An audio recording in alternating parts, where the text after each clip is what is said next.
हर खबर पर होगी आपकी पकड़। डाउनलोड कीजिए ABP live app. Congress party ने 1000 बस हमारे मजदूरों के लिए निःशुल्क मुहैया करवाई, परंतु आदित्यनाथ जी की सरकार की घटिया सियासत इसके भी आड़े आ गई। संवेदनहीनता का गंभीर और घोर संवेदनहीनता का प्रदर्शन करते हुए मैं ये कहूंगा बड़े दुख से, घोर निर्दयता का प्रदर्शन करते हुए उन 1000 बसों के माध्यम से उत्तर प्रदेश के बॉर्डर से अपने अपने गांव और शहर तक उन श्रमिकों को ले जाने की इस केवट रूपी कांग्रेस की मुहिम में आदित्यनाथ सरकार जबरदस्ती घटिया सियासत कर रोड़े अटका रही है। ऐसा क्यों? और कुछ तथ्य मैं आपके समक्ष रखूंगा, क्योंकि हाथ कंगन को आरसी क्या जैसा कहा है।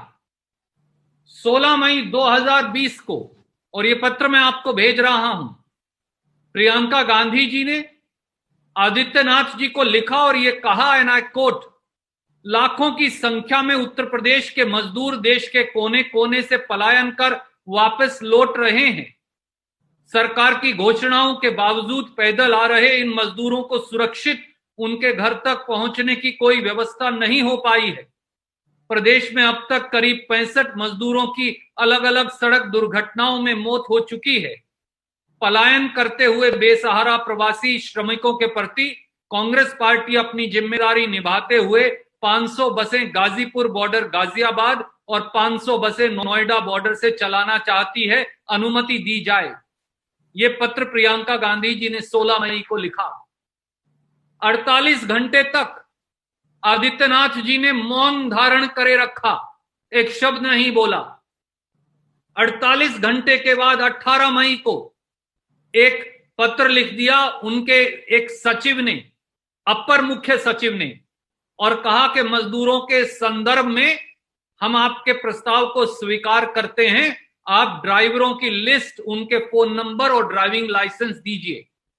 प्रियंका जी ने और कांग्रेस पार्टी ने आगे बढ़कर इसका स्वागत किया और 18 मई उसी दिन घंटों के अंदर हमने ईमेल के माध्यम से वो लिस्ट दी और बाकायदा पत्र लिखकर सूचित किया और कहा, एंड आई कोट अगेन, हम कल यानी 19 मई को बसों को दोबारा बॉर्डर पर चलने को तैयार कर देंगे। 1000 बसों से अधिक की सूची इस ईमेल के साथ अटैच की गई है।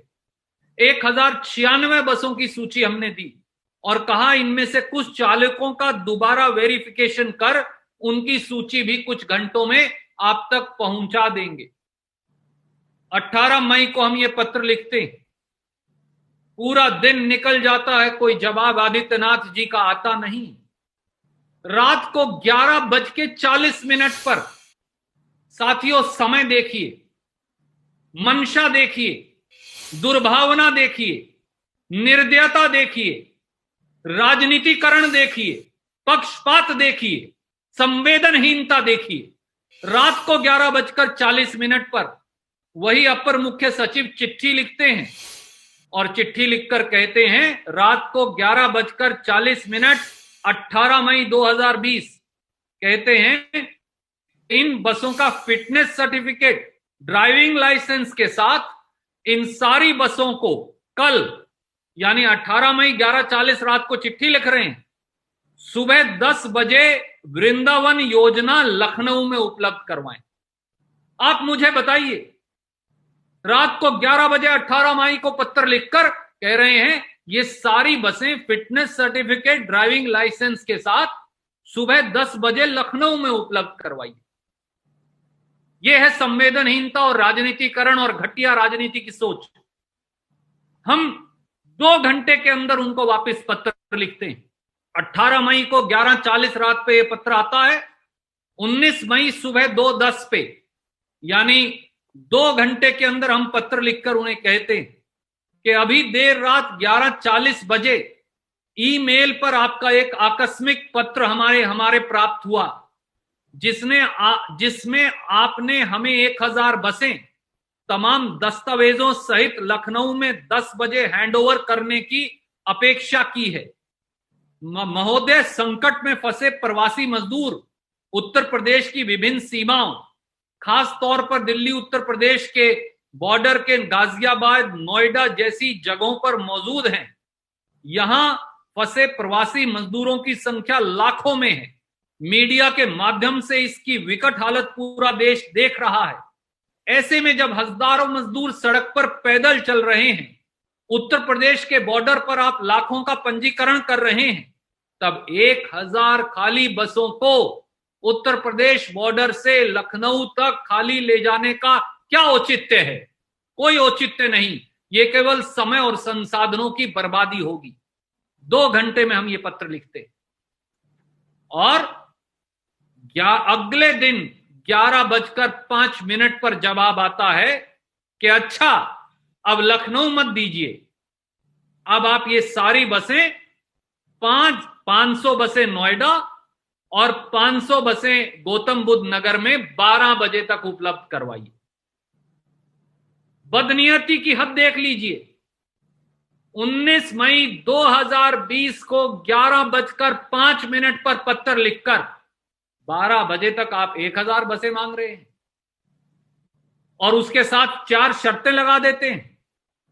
कहते हैं बस का परमिट भी दीजिए सर्टिफाई करवाकर, बस का फिटनेस सर्टिफिकेट भी दीजिए, बस की इंश्योरेंस भी दीजिए, बस का ड्राइविंग लाइसेंस का अलग से कॉपी दीजिए, और ये सब 1 घंटे के अंदर 1000 बसें इन बॉर्डर्स के ऊपर उपलब्ध करवाई।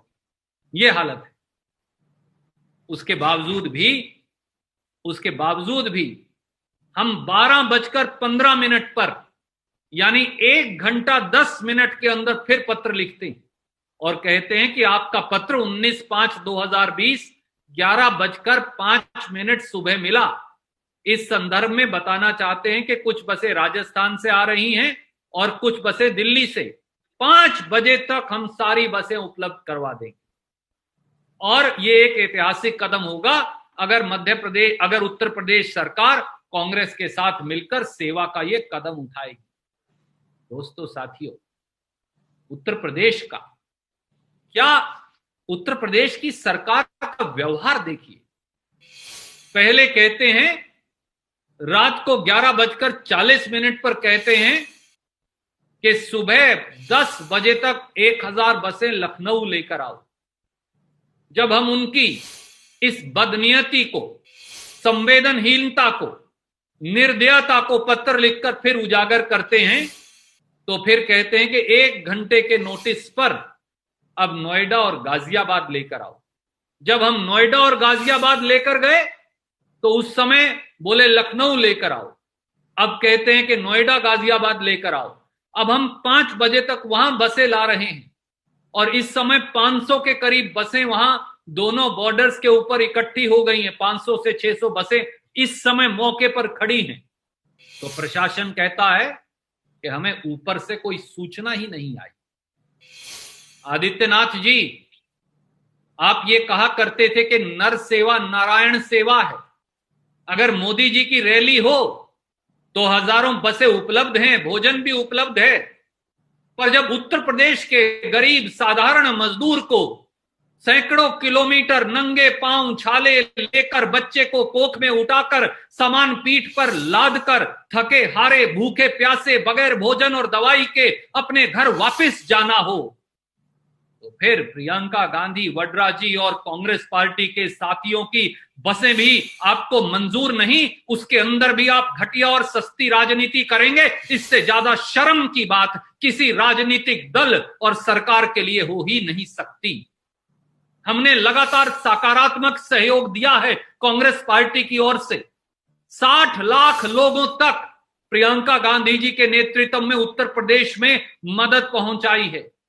वो चाहे सांझी रसोई चलाई हो एक एक सड़क पर उत्तर प्रदेश के कांग्रेस के साथियों ने, और चाहे उत्तर प्रदेश कांग्रेस के साथियों ने दवा दारू यानी हर प्रकार की व्यवस्था की हो, रहने का इंतजाम किया हो, व्हाट्सएप ग्रुप के माध्यम से सारा इंतजाम देखा हो, सड़क पर एक एक व्यक्ति को पानी और खाने और दवाई का इंतजाम किया हो।